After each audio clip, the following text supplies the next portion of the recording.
여러분, 오늘 이 본문의 말씀을 통해서 작은 믿음 또 큰 믿음, 이런 제목으로 하나님의 말씀을 나누려고 합니다.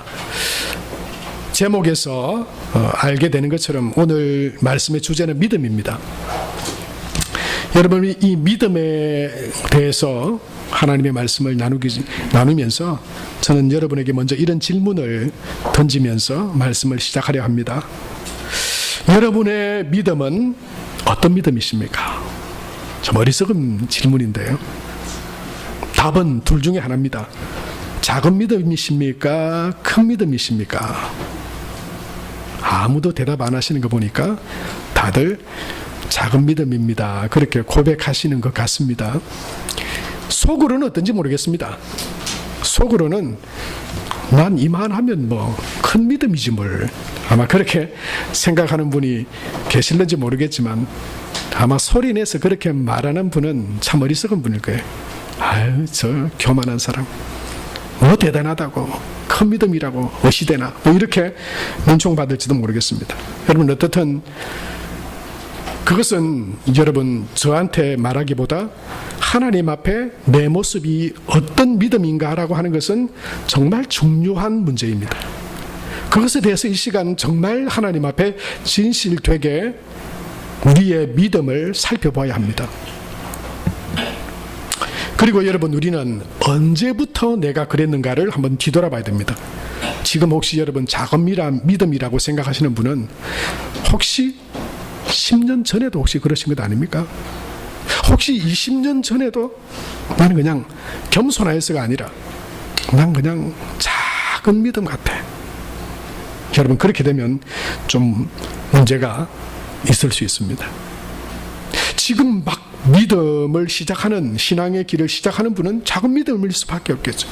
나는 잘 모릅니다. 그러나 신앙의 연수가 10년이 지나고 20년이 지나고 30년이 지났는데도 나는 여전히 작은 믿음입니다. 그렇다면 이건 문제가 될 수 있는 것이죠. 여러분, 왜 그럴까요? 우리는 무엇을 보고 또 큰 믿음인가 작은 믿음인가 그렇게 생각합니까? 혹시 큰 교회 다니는 그런 사람은 믿음도 크고 작은 교회 다니는 사람은 믿음도 작다, 혹시 그렇게 여기고 살아가고 있지는 않습니까? 그런 분에게 제가 한 가지 질문 드리려 합니다. 우리 교회는 큰 교회입니까? 작은 교회입니까? 어중간한 교회입니까? 정확한 통계는 아니지만 우리 송도 영광교회의 재정과 성도의 숫자는 우리나라에 있는 교회 중에 상위 20% 안에 드는 교회입니다. 상위 20% 안에 드는 교회입니다. 여러분, 우리 교회는 작았어요, 이런 이야기 하지 마세요. 어디 뭐 서울에 있는 2만 명, 5만 명, 10만 명 모이는 교회에 비교해서 우린 작은 교회입니다, 뭐 그러면 제가 이해를 하겠는데요. 뭐 우리 뭐 조그만하잖아요. 안 작습니다. 작은 교회 아닙니다. 만약에 믿음의 교회로 크기로 따질 때 그래서 우린 작은 믿음이다 생각한다면 여러분의 믿음은 큰 믿음 돼야 됩니다. 여러분, 그 말은 다른 말로 하면 여러분 100명 이하에 모이는 전국의 교회들이 80% 이상입니다. 개척했거나 오랫동안 교회로 있었지만 부흥이 되지 않거나 또는 재정적으로 독립하지 못하고 성도들이 모이지 않는 교회들이 무수합니다. 여러분, 그런 교회에 다니는 성도들은 믿음도 작습니까? 작을까요? 농어촌 시골에 있는 교회에 다니는 성도들은 믿음도 작을까요? 그곳에서 목회하는 목사님은 믿음이 작은 목사님일까요? 그렇지 않습니다. 외형적으로 보이는 크기와 여러분 그런 모이는 숫자에 따라 우리의 믿음이 크고 작아지는 것이 아닙니다. 여러분, 원하기는 우리 송도 영광교회와 이곳에서 신앙생활하는 여러분이 더 선한 복음의 능력으로, 영향력으로 큰 믿음의 교회, 큰 믿음의 성도들 되시기를 축복합니다. 여러분, 외형이 커서 문제가 아니라 그 안에 무엇을 믿는가, 그 안에 누가 계신가 하는 것이 중요하죠. 누가 계시느냐. 그리고 그 능력으로 무엇을 하느냐?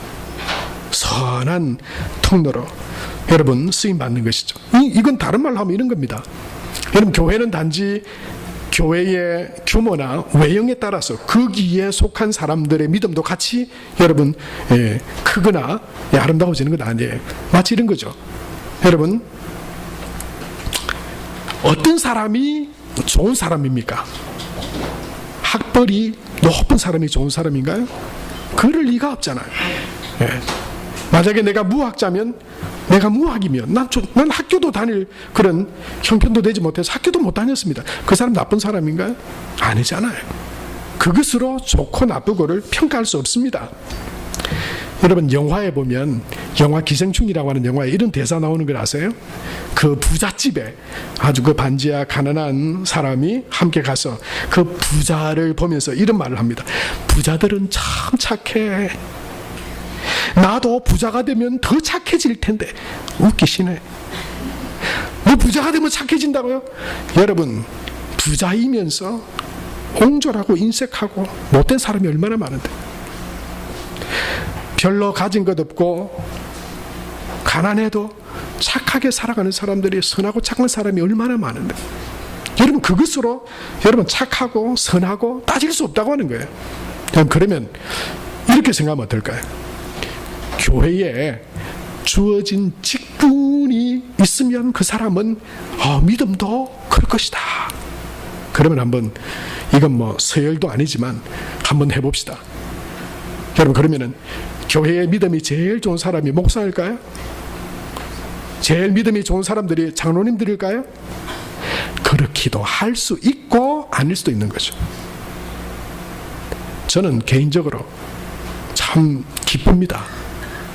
저는, 이건 입에 발린 소리가 절대 아닙니다. 목사가 왜 그런 말을 하겠습니까? 저는 우리 교회에 저보다 믿음이 훨씬 훌륭해 보이는 많은 분들을 지금도 보고 있고, 또 그것을 아주 자랑스럽게 여기는 목사 중에 한 명입니다. 스스로 이렇게 여기면 참 귀하겠죠. 그게 난가? 목사님이 나보고 지금 그러시나? 그렇게 여기십시오. 그냥 그 뒤에는 다 그냥 다 떨어내시고, 나를 참 귀하게 제가 성도 여러분들의 믿음을 너무너무 귀하게 여깁니다. 여러분, 직분 천만에요. 목사도 믿음 없이 목사의 사람도 있습니다. 직분자도 단지 직분은 있지만 믿음이 없는 직분자도 얼마든지 있다고 하는 거죠. 그러니까 여러분, 믿음이 크냐 믿음이 작으냐, 또는 내가 믿음이 있느냐 믿음이 없느냐는 내가 얼마나 모이는 교회에 내가 어떤 직분을 가지고, 그것과는 전혀 별개일 수 있는 것이죠. 오늘 성경에 여러분, 예수님이 칭찬하신 그런 큰 믿음이라고 하는 사람도 있었고, 또 예수님이 한편 보시면서 참 내 믿음이 작다, 작은 믿음이다, 그렇게 말씀하고 있는 부류의 사람도 있어요. 여러분, 오늘 말씀을 통해 우리가 먼저 보면 마태복음 8장에는 풍랑이 이는 그런 아주 이렇게 배가 깨어지고 부서질 만큼 좌초하고 아주 깨질 만큼 그 센 풍랑 가운데 배에 타고 계시는 예수님과 제자가 있음을 봅니다. 그 사람들은요, 여러분, 예수님의 제자들이었죠. 그들이 예수님을 찾아간 것도 아니에요. 예수님이 그들을 찾아가서 제자로 택하여 주셨어요. 여러분, 우리도 하나님 택하여 주셨잖아요. 제자로 불러주셨어요. 뿐만 아니고 그들은 지금 예수님이 멀리 계신 것도 아니고 지금 어디에 있습니까? 그들 바로 곁에 옆에 있습니다. 이걸로 보면 이 사람들은 분명히 뒤에 칭찬받아야 될 사람들. 믿음이 크다. 왜? 제자들이니까. 또 왜요? 예수님이 바로 곁에 계시니까. 그런데 여러분, 사실 이들은 예수님께 어떤 말을 듣게 됩니까? 그들은요, 이 풍랑이 칠 때 막 배가 뒤집히려 하고 막 깨어지려고 할 때 그들이 지금 예수님 앞에 어떻게 말합니까? 잠자고 계시는 예수님을 막 두려웠어. 지금 죽을까 봐. 지금 막 곧 죽을 것 같아요. 그래서 막 예수님을 흔들어 깨웠습니다. 예수님 우리가 죽게 됐다고 그렇게 예수님께 말합니다. 그런데 예수님이 26절에 보면 여러분 뭐라고 말씀합니까? 같이 한번 읽어봅시다. 시작. 예수께서 이르시되 어찌하여 무서워하느냐 믿음이 작은 자들아 하시고 곧 일어나사 바람과 바다를 꾸짖으시니 아주 잔잔하게 되거늘 그렇게 말씀하세요. 예수님께서 그들이 바로 제자들이에요. 예수님께서 부르시고 곁에 두신 제자들이에요. 예수님이 행하신 기적과 놀라운 일들을 곁에서 바로 봤던 사람들이 바로 예수님이 하나님의 아들이시라고 하는 것을 눈으로 목격하고 지금 예수님과 함께 지금 지나고 있는 이들이에요. 그런데 그들 앞에 닥친 문제 앞에서 그들은 어떻게 되어버렸습니까? 믿음이 온데간데 없는 그냥 그 상황이 너무 두려운 거예요. 죽을 것 같은 거예요. 예수님 있건 말건 이게 상황 중요하지 않아요. 예수님은 그들에게 그렇게 말씀하셨어요. 어찌하여 무서워하느냐 믿음이 작은 자들아. 그럼 믿음이 작구나. 우리가 그렇게 생각할 수 있습니다. 믿음이 작은 거구나. 그런데요, 이 똑같은 내용의 본문을 다루고 있는 마가복음 4장에 보면 이 똑같은 이 예수님께서 제자들과 함께 배를 타고 건너가시다가 풍랑을 만난 이 내용이 있거든요. 그리고 예수님이 그들을 그 제자들이 예수님을 깨운 이야기가 있어요. 그때 예수님이 제자들에게 했던 말은 좀 달라요. 마가복음 4장 40절에 보면 이렇게 돼 있어요. 같이 읽을까요? 이에 제자들에게 이르시되 어찌하여 이렇게 무서워하느냐 너희가 어찌 믿음이 없느냐 하시니. 어찌 믿음이 없느냐. 믿음이 없는 거예요. 그럼 작은 믿음이라고 하는 건 뭡니까? 지금 그 순간에 내가 두려워하고 그것 때문에 죽게 되었다고 하는 건 뭡니까? 의심하고 있는 거잖아요. 믿음이 없는 거예요.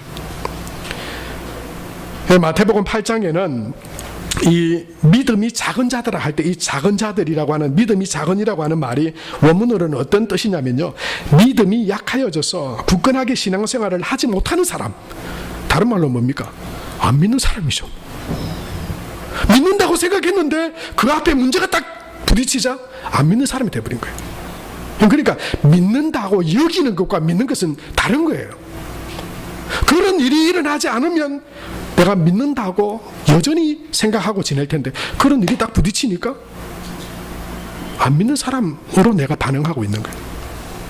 신뢰하지 못하는 사람, 그렇게 원문이 그렇게 말하고 있어요. 그러니까 마태복음도 사실은 믿음이 적다라고 좀 온화하게 표현되지만 한글로는 원뜻은 믿지 않는 자들아 이렇게 말씀하고 있는 거예요. 마가복음 4장 40절에 믿음이 없느냐 할 때 그 믿음이 없느냐라고 하는 그 말의 뜻은 뭐냐면요, 어느 정한 시간을 넘어서서 시간을 더 이상 연장할 수 없는 상태를 나타내는 말이에요. 그게 무슨 말이냐면 아직도 아니니 이런 얘기예요. 아직도 여전히 아닌 거예요. 안 믿는 거예요. 그러니까 이게 무슨 말입니까? 믿음이 없는 거죠. 여러분, 감사한 것은 이것이 결론이 아니기 때문에 감사한 거예요. 만약에 제자들이 그들의 삶의 마지막에 예수님이 너 어떻게 그렇게 믿음이 없느냐, 너 이렇게 나를 따라다니고 너희가 내 제자고 나와 함께 있다고 그렇게 했으면서 어떻게 이렇게 믿음이 없느냐 되어버리면 그 결과는 뭘까요? 믿음 없음의 여러분 결과가 뭡니까? 오늘 이것은 제가 발췌한 게 아니고요, 이 있는 내용을 여러분 몇 가지 소개하는데, 성경이 믿음이 없다라고 하는 자에게 그 결국이 어떻게 되는지를 말씀하고 있는데요, 그 믿음이 없으면, 끝내 믿음이 없으면 하나님의 진노를 사게 됩니다. 심판을 받습니다. 죄 가운데 죽습니다. 하나님의 영원한 안식과 천국에 들어가지 못합니다. 하나님께서 그를 멸하십니다. 하나님 앞에서 제함을 받습니다. 둘째 사망 곧 지옥의 형벌을 당합니다. 여러분, 이게 믿음 없음의 결국이에요. 믿음이 없으면 이렇게 될 수밖에 없어요. 그래서 감사한 것은 과정이기 때문이죠. 제자들이 이 믿음 없음으로 끝나지 않았죠. 계속해서 그들의 삶이 믿음으로 변해져 가는 것을 우리가 보게 됩니다. 연못에서 먹이를 찾던 물고기 2마리가 갑자기 눈앞에 탁 나타난 싱싱한 지렁이를 보고 이걸 먹을까 말까 고민하고 있었습니다. 한 마리가 막 침을 흘리면서 저걸 내가 이 친구보다 빨리 먹어야 될 텐데 라고 눈짓하고 있는 이 물고기에게 옛날부터 그의 할머니가 말씀해 주신 말을 그 친구 물고기에게 이야기해 줬습니다. 야야야, 저 지렁이 절대 먹으면 안 된대. 왜냐하면 저 지렁이 안에는 낚시 바늘이 하나 싹 들어가 있는데 만약에 저거를 확 삼키는 순간에 저 낚싯줄이 투명한 낚싯줄에 다 연결이 돼 있어가지고 그걸 낚시꾼이 낚싯대를 딱 잡고 있다가 손에 저 지렁이를 물고기가 먹었다고 감지되면 팍 들어올리면은 네가 공중으로 탁 이렇게 덜 올려져서 결국 불에 굽히거나 매운탕 된대. 절대 저거 먹으면 안 된다. 이렇게 이야기하고 있는데 그 이야기를 들었던 옆에 있던 물고기 친구가 뭐 껄껄껄 웃으면서 이렇게 이야기하는 거예요. 내가 그런 동화 같은 이야기를 믿을 것 같냐? 너 먹으려고 내한테 안 뺏기려고 그러지? 세상에 불 위에 올라갔다가 온 물고기가 있냐? 탕 속에 들어갔다가 그렇게 되더라. 불이 올라가고 탕 속에 들어가더라. 그렇게 알려준 물고기가 있냐? 내가 가서 저거 한번 먹어보고 만약에 내가 불 위에 올라가게 되고 탕 속에 들어갔다가 와서 이야기해 줄게. 내가 그렇게 돌아와서 이야기해 줄 테니까 너 가만히 있어라 하고는 이 물고기가 가서 막 냅다 그 지렁이를 삼켜버렸어. 여러분, 그 지렁이의 운명이 어떻게 됐을지 뻔하죠?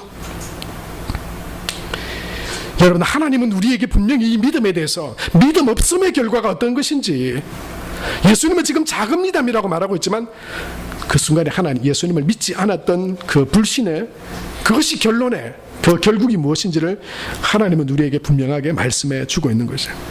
여러분, 이 물고기 같이 어리석은 생각을 해서는 안 되죠. 여러분, 하나님과 말씀은 과학과 지식의 대상이 아닙니다. 과학적으로 증명이 되면 내 믿을게. 그 사람은 안 믿겠다라고 하는 이야기예요. 왜냐하면 과학이 우리 인류가 끝날 때까지 과학으로 하나님을 증명하고 알려고 해도 과학은 하나님을 밝히지 못합니다. 하나님은 과학의 대상이 아니에요. 하나님은 인간의 지식의 대상이 아닙니다. 하나님은 우리 과학과 지식을 다 통틀어 알려고 해도 다 알 수 없습니다. 하나님은, 그리고 하나님의 말씀은 믿음의 대상입니다. 믿어야 되는 대상이에요. 여러분, 하나님을 믿을 때 과학으로 하나님을 밝힐 수는 없지만 하나님을 믿는 사람이 과학을 하면 과학을 통해 알게 되는 새로운 지식과 모든 것들이 사실은 더 놀라운 하나님을 알게 하고 깨닫게 하는 통로가 되는 거예요. 여러분, 세상의 지식으로 하나님을 다 알 수 없지만 하나님을 믿는 사람이 지식을 얻으면 하나님의 오묘한 섭리와 지혜를 더 깨달아 알게 되는 거예요. 여러분, 예수 그리스도의 이 땅의 오심과 십자가의 고난과 예수님의 부활하심은 논쟁의 대상이 아닙니다.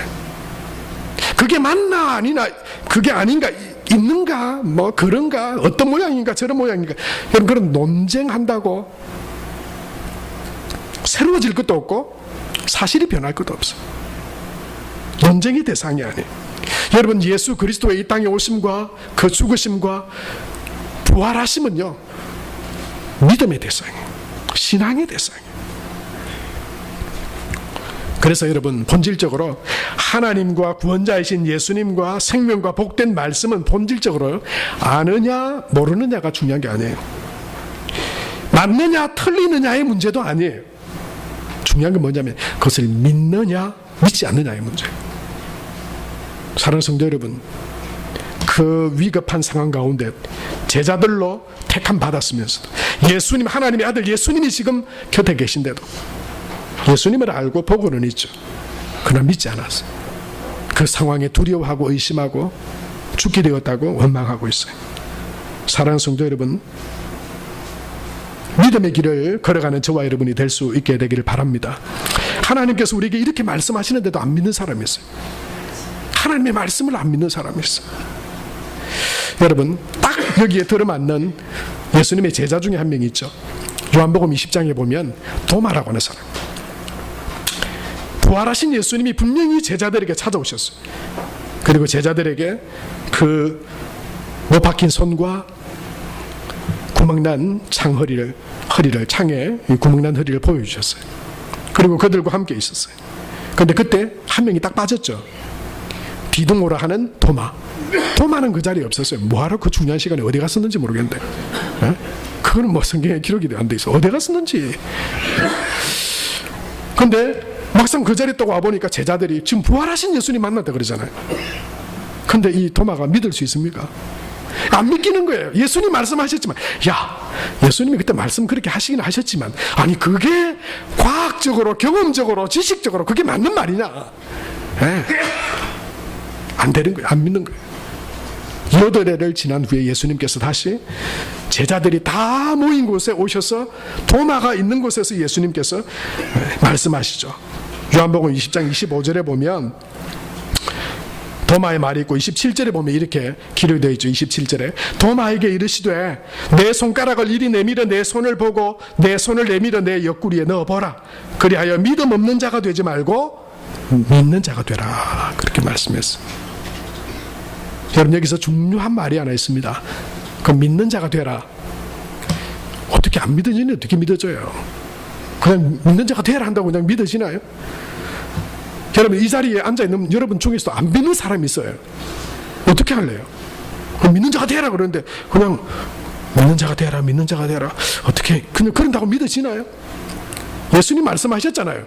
네 손을 내밀어 넣어보라 그랬잖아요. 넣어보라. 과정이 있다고 하는 거예요. 믿음이 생기는 과정이 있다고 하는 거예요. 그 과정 가운데 들어가면 믿음이 생긴다고 하는 거예요. 내가 예수님을 더 믿기를 원하고 내가 확실하게 믿기 원합니다라고 하는 마음으로 이 손을 넣어보고 지금 예수님 말씀하시는 예수님의 말씀 손을 넣어보고 찔러보면 믿음이 생긴다고 하는 거예요. 믿음 없는 자로 살지 않고 믿는 자로 살아가게 된다고 하는 거예요. 사랑하는 성도 여러분, 저와 여러분이 다 믿는 자로 살아가게 되는 은혜와 축복이 있게 되길 바랍니다. 내 손을 내밀어 찔러보라. 이게 무슨 말입니까? 어떻게 하면 여러분 우리 마음에 믿음이 생깁니까? 저와 여러분 마음에 어떻게 믿음이 생겼죠? 하나님 말씀 통해 생겼잖아요. 안 믿는다 안 믿는다 나는 10년 20년 지났는데도 믿음이 안 생깁디다. 말씀 좀 읽으세요. 매일매일 말씀을 읽어보세요. 하나님이 어떤 분이신지 과연 성경이 뭐라고 말하고 있는지 그런 믿음이 생기기 시작할 줄로 믿습니다. 말씀을 읽어보세요. 나는 믿음이 안 생깁디다. 아무리 교회 가도 안 생깁디다. 말씀 읽으세요. 손 내밀어 찔러보라 그랬잖아요. 예수님이 그 의심하는 도마에게도 나타나셔서 말씀해 주셨어. 여러분 그래서 믿음에 이르게 하는 것들은 이런 것들이 있어요. 성경을 통해서 우리가 믿음에 이르게 됩니다. 내가 혹시 여러분 믿음이 연약한 분들 계신가요? 나는 믿음이 좀 약해요. 성경 읽으세요. 매일매일 음식을 먹듯이 매일매일 성경을 읽고 묵상해 보세요. 뒤에 있는 여러분 하늘 양식 만나 가져가 보세요.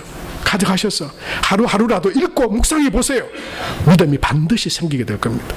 더 믿음이 굳세어질 겁니다. 뿐만 아니고요, 우리는 복음을 통해서, 복음이라는 게 뭡니까?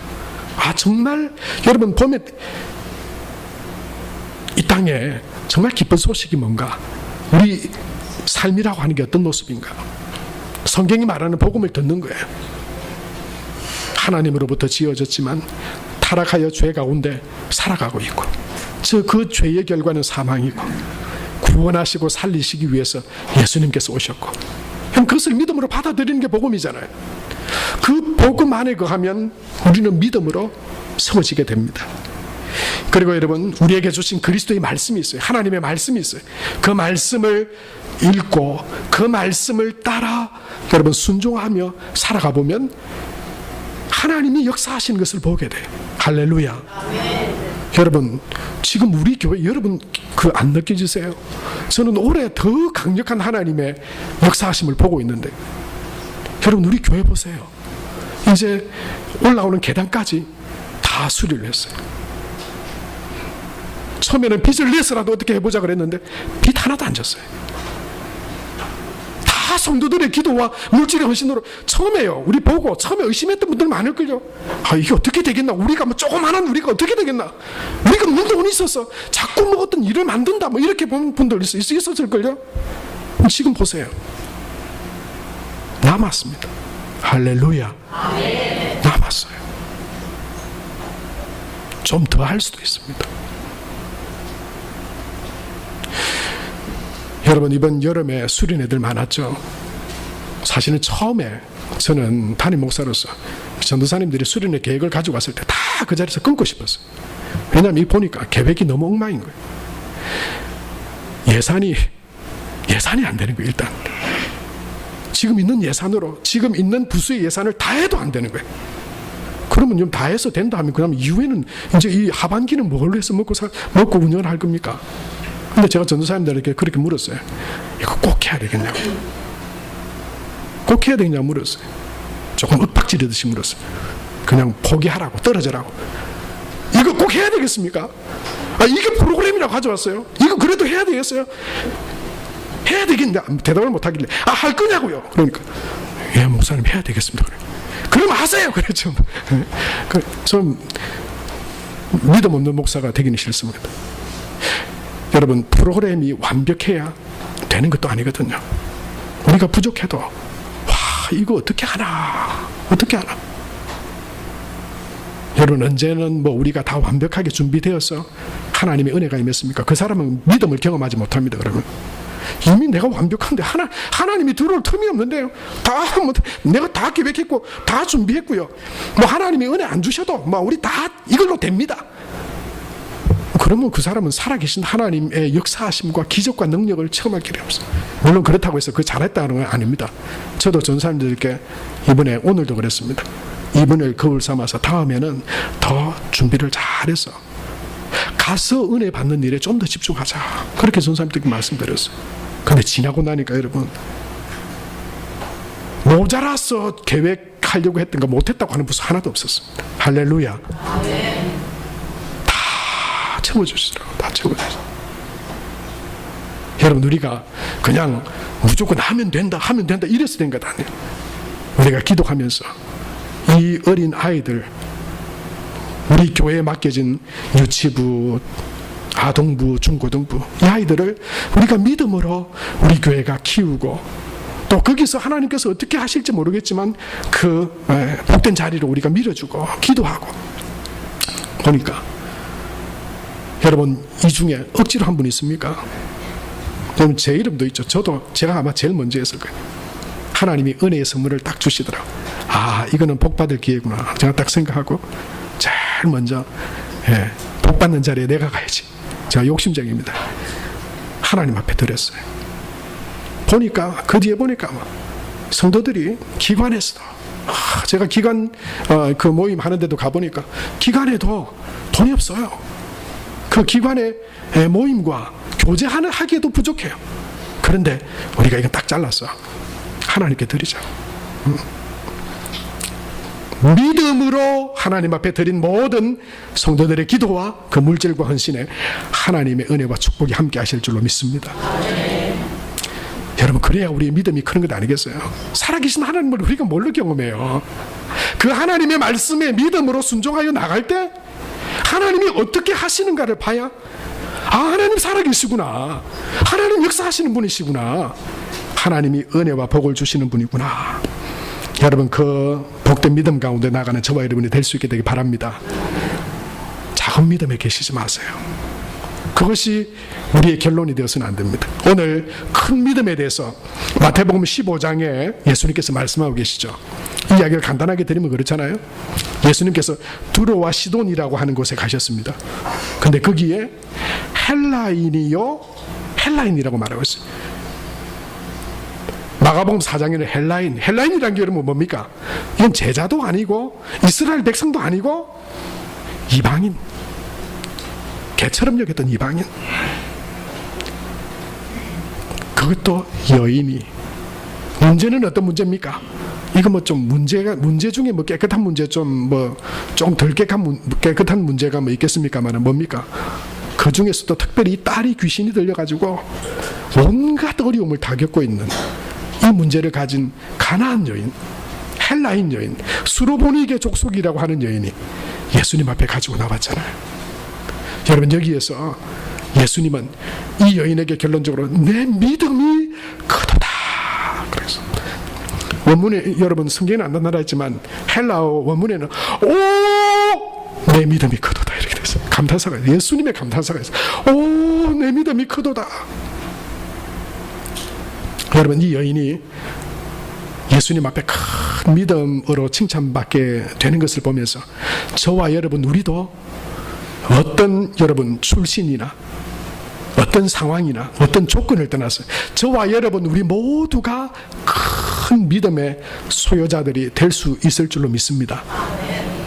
제자에게만 그러지 않아요. 대자는 도리어 믿음이 없었거든요. 그런데 이 여인, 가나안 여인이고 이방인 여인이고, 그 여인이 주님 앞에 큰 믿음의 사람으로 칭찬받았어요.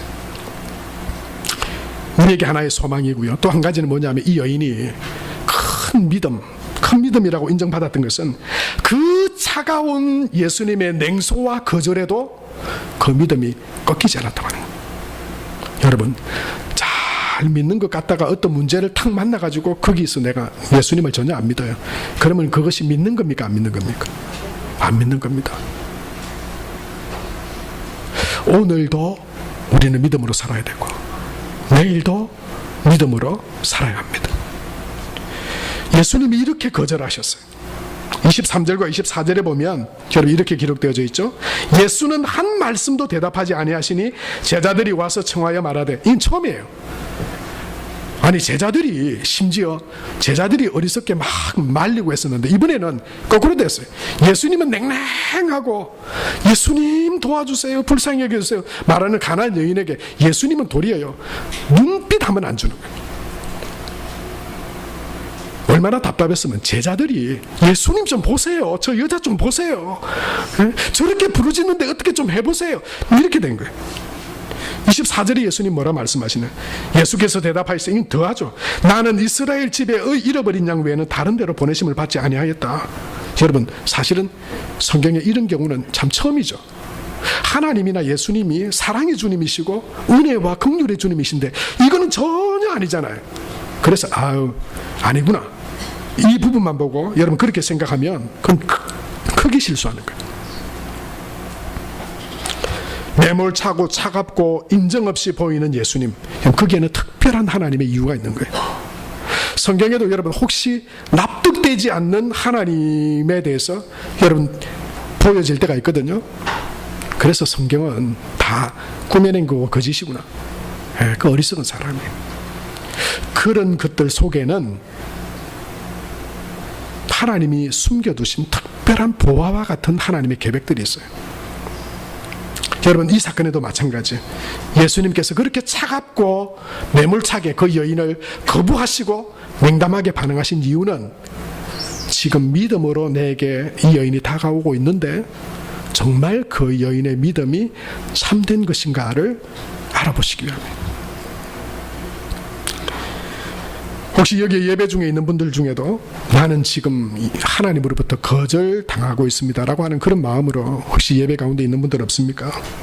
하나님이 내 기도를 지금 들어주시지 않고 나를 거부하고 계신 듯한, 주님이 전혀 응답하시지 않는 무응답 가운데 있는 분도 계실지 모릅니다.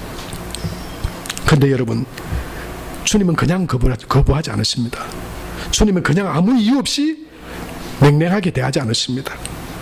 주님은 아무런 이유 없이 무응답하지 않으십니다. 거절하신 이유가 있고 거부하는 이유가 있고 응답하시지 않는데 이유가 있습니다. 고난에도 심지어 이유가 있습니다. 믿음 안에 살아가는 우리 삶에 하나님의 특별한 계획하심이 있습니다. 여러분, 이 가나안 여인은 예수님의 그 차가운 냉대 가운데 멈추지 않았습니다. 절망하지 않았습니다. 그가 주님 앞에 이 믿음이 크다 이렇게 인정받고 칭찬받을 수 있었던 이유는 바로 여기에 있습니다. 이방인 여인임에도 불구하고, 제자도 아니고 이방인 여인임에도 불구하고 그가 그 앞에 닥친 어려움과 시련과 주님의 그 냉담함에 멈추지 않았다고 합니다. 그 여인은 계속해서 주님 앞에 믿음으로 나아가고 있습니다. 여러분, 이게 중요합니다. 믿기에 끝까지 신뢰하는 것입니다. 믿음으로 나아가는 것입니다. 그것이 믿음입니다. 여러분, 믿음의 사람들 보세요. 요셉을 보세요. 그의 인생은 감옥에서 끝나지 않았습니다. 형제에게 팔림으로써 끝나지 않았습니다. 그에게 숱한 시련과 고난이 왔지만 하나님을 신뢰하고 하나님을 끝까지 바라보았습니다. 하나님께서 그를 그 믿음 가운데 세워주셨습니다. 다윗은 처음부터 왕으로 태어났나요? 이새의 말째로 태어났어요. 형들에게 조롱과 놀림을 받으면서 살았습니다. 그의 삶에 숱한 문제와 고난들이 있었습니다. 그런데 그 절망과 문제들 가운데서 하나님을 향한 믿음이 중단되지 않았습니다. 하나님을 끝까지 신뢰했습니다. 하나님 살아계십니다. 여러분, 그 믿음을 통해서 이들이 다 하나님 앞에 믿음의 사람들로 세워진 줄로 믿습니다. 이 가나안 여인도 예수님 앞에 뭐라고 말합니까? 예수님이 이렇게 말했잖아요. 내가 온 것은 이스라엘 집에 잃어버린 양을 위하여 왔지. 네?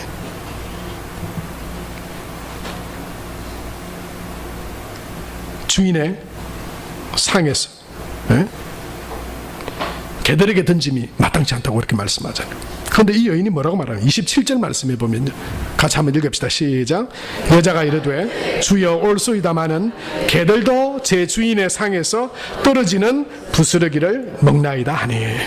그럼 여기서 중요한 게 있습니다. 빨간색으로 되어 있죠. 여기서 뭐 예수님의 말씀을 인정한다, 뭐 이런 것도 중요하고 뭐 다른 것도 중요할 수 있지만, 이 여인이 지금 예수님이 뭐라 그럽니까? 그 여인을 개에게 던짐이 마땅치 않다고 그렇게 말하는, 이 여인은 그것을 어떻게 받았냐면요, 개도 제 주인의 상에서 떨어지는 부스러기를 먹습니다. 이게 무슨 말입니까? 제가 개라면 저의 주인은 주님이십니다. 하나님이십니다. 나같이 미천하고 보잘것없고 사람들에게 이방인이라고 딸이 귀신이 들려서 온 집안이 지금 무너져 내리는 나 같은 인생도 내 삶의 주인이 하나님이십니다. 예수님이 바로 내 이런 처량하고 불쌍한 내 삶의 주인이십니다. 그러니 주인 되시는 주님, 부스러기 같은 은혜라도 제게 주십시오. 이 여인이 지금 주님 앞에 그런 믿음의 고백을 드리면서 지금 나오고 있는 거예요. 사랑하는 성도 여러분, 저와 여러분의 삶의 주인도 예수님 되시는 줄로 믿습니다. 우리가 어떤 자리에 있든지 간에, 우리가 어떤 형편에 있든지 간에, 사람들이 우리를 뭐라고 말하든지 간에, 저와 여러분의 삶의 주인은 우리 삶의 창조주이시고 우리 삶의 주인은 주 예수님이십니다. 여러분, 그런 믿음으로 주님 앞에 나아가는 저와 여러분이 될 수 있게 되길 바랍니다. 여러분, 그렇습니다. 우리는 무엇을 믿고 누구를 믿고 살아가는지가 분명해야 됩니다. 우리는 창조주 하나님을 믿습니다. 독생자 예수 그리스도를 믿습니다. 그리고 지금도 우리와 함께 하시는 성령 하나님을 믿습니다. 그리고 여러분, 우리의 믿는 믿음은 어떤 믿음입니까? 믿는 분만 아멘 하시기 바랍니다. 하나님이 계신 것과 하나님이 자기를 찾는 자들에게 상 주시는 분이심을 믿습니다. 아멘이십니까? 우리는 그런 믿음을 가지고 있습니다. 하나님을 믿고 예수님을 믿는 사람은 이 믿음을 가져야 합니다. 또한 예수님은 하나님의 아들이십니다. 믿는 분은 아멘 하시기 바랍니다. 하나님이 우리를 사랑하십니다. 예수님은 구원자시고 그리스도십니다. 그리스도께서 우리 죄를 위해 죽으셨고 죽음에서 부활하셨습니다. 그리스도께서 또한 다시 오실 것입니다. 여러분, 우리가 믿는 믿음을 분명하게 해야 합니다. 예수님은 그 여인의 믿음에 대해서 칭찬하셨습니다. 내 믿음이 크도다. 28절에 보면 이렇게 말씀하고 있죠. 같이 한번 읽겠습니다. 이에 예수께서 대답하여 이르시되 여자여, 내 믿음이 크도다. 내 소원대로 되리라 하시니 그때로부터 그의 딸이 나으니라 말씀하셨어요. 여러분, 이것이 저와 여러분의 믿음의 결론이 되기를 축복합니다. 여기서 여러분, 내 믿음이 크다 칭찬하시면서 내 소원대로 되리라. 이게 무슨 말일까요? 좀 더 정확하게 번역해 보면 이런 말입니다. 우리 같이 한번 읽어볼까요? 다 같이 시작. 내가 이런 의미예요. 내가 바라는 만큼. 믿음의 대상이신 하나님과 예수님 앞에 내가 믿음으로 바라는 만큼. 여러분 뭘 바라고 계세요? 믿음으로 허황되지 않고 뭘 바라고 계세요? 얼만큼 바라고 계세요? 예수님 말씀하셨잖아요. 그 바라는 만큼 되리라.